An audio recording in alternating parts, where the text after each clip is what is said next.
ክቡር ጠቅላይ ሚኒስትር ዶክተር አብይ አህመድ፣ ክቡር ምክትል ጠቅላይ ሚኒስትር ተመስገን ጥሩነህ፣ ክቡር የኦሮሚያ ክልል ፕሬዝዳንት አቶ ሽመልስ አብዲሳ፣ ክቡራን ሚኒስትሮች፣ ክቡራን የወለጋ አካባቢ የአርጆ አካባቢ የሀገር ሽማግሌዎች፣ የሃይማኖት አባቶች፣ የዚህ ማህበረሰብ አባላት በዛሬው ዕለት በአይነቱ ልዩ የሆነውን በሀገራችን በካፓሲቲውም ትልቁ የሆነውን የድንጋይ ከሰል ማምረቻ ፋብሪካ ገንብተን ጨርሰን አምርተን ለማስመረቅ በመብቃታችን በገገመደኒ እንኳን ደስ አለን።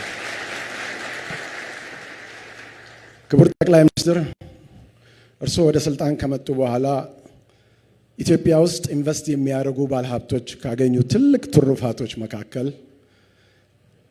የሀገር ውስጥ ምርትን በማሳደግ ኢምፖርት ሰብስቲዩት ለማድረግ የተሻለ ፖሊሲ ተቀርጾ ይሄንን ለመስራት የመንግስት ማበረታቻዎች ተሰርተው ወደ ስራ እንድንገባ በመደረጉ እኛም ወደዚህ ስራ ገብተን ሀገራችን በውጭ ምንዛሪ ከደቡብ አፍሪካ፣ ከአውስትራሊያ በኢትዮጵያ መንግስት ኢምፖርት ይደረግ የነበረው ምርት ምንም አይነት የውጭ ኬሚካል ወይም የውጭ ጥሬ ዕቃ ሳንጠቀም ሀገራችን ባላት የተፈጥሮ ሀብት ብቻ አጥበን ፕሮሰስ አድርገን የምናመርተው ሌሎች ፋብሪካዎች ደግሞ ይሄን ተጠቅመው ምርት የሚያመርቱበት ፕሮጀክት ስለሆነ ይሄ ፕሮጀክት የተለየ ነው።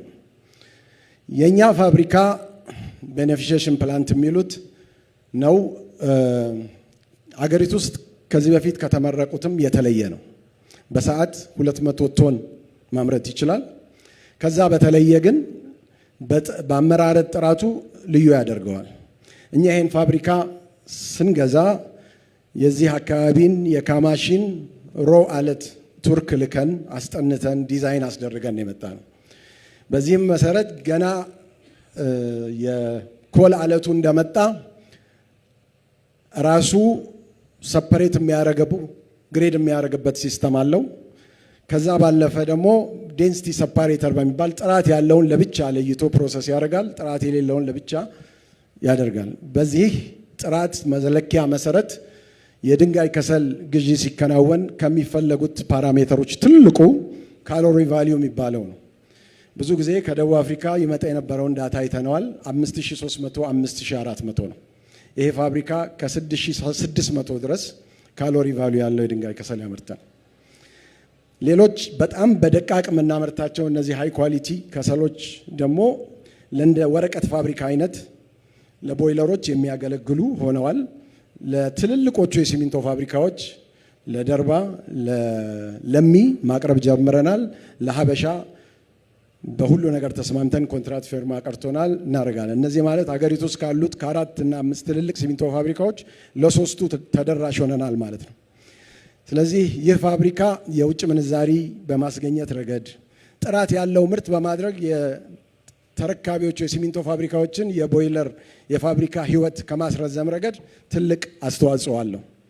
ሌላው ሚድሮክ በየቦታው ትልልቅ ኢንቨስትመንቶች አሉን።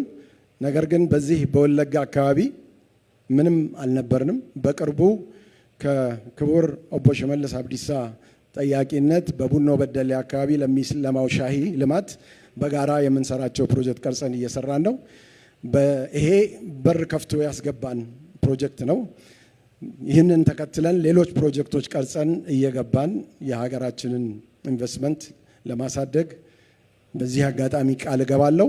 እንኳን ደስ አለን፣ እንኳን ደስ አላችሁ።